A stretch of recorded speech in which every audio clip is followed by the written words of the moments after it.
नमस्कार मित्रांनो, आज तुम्ही जवळजवळ प्रत्येक जिल्ह्याच्या पोलीस भरती करणाऱ्या मित्रांसाठी किंवा विद्यार्थिनींसाठी महत्त्वाची सूचना की आता जवळजवळ जिल्हावाईज जागा ह्या डिक्लेअर झाल्या आहेत आणि तुमचा आता जवळजवळ जे पोलीस भरती करणारे असतील त्यांच्यासाठी की आता जवळजवळ तुमचा ऑफ सीझनमध्ये संपला आहे.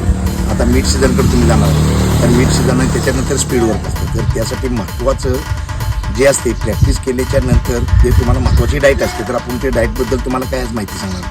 डाएट असेल तरच फाईट आहे. त्याचं कारण हे आहे की जे तुम्ही प्रॅक्टिस करून केल्याच्या नंतर जे तुमच्या शरीराची एनर्जी वेस्ट झाली असेल त्याची महत्त्वाची रिकव्हरी झाली पाहिजे. तुम्ही बघित असेल तुमचं वर्कआउट हार्ड झालं असेल त्या दिवशी तुम्ही मागत नाही तर तुमची बॉडी ऑटोमॅटिक काही ना काहीतरी म्हणजे मांसाहार मागत असते.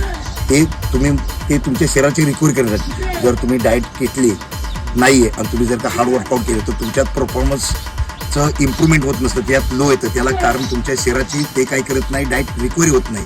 तर त्यासाठी महत्त्वाची डाएट आहे. तर डाएटमध्ये काय घ्यायचं ते प्रत्येक म्हणजे सीझन वाईज असतं. ऑफ सीझनला काय खायचं, मिड सीझनला खायचं आणि स्पीड वर्कला काय घ्यायचं असतं. तर हे डाएटबद्दल आज माहिती सांगतो आणि नेक्स्ट व्हिडिओ पाहण्यासाठी आमच्या चॅनलला फॉलो करा, सबस्क्राईब करा. धन्यवाद.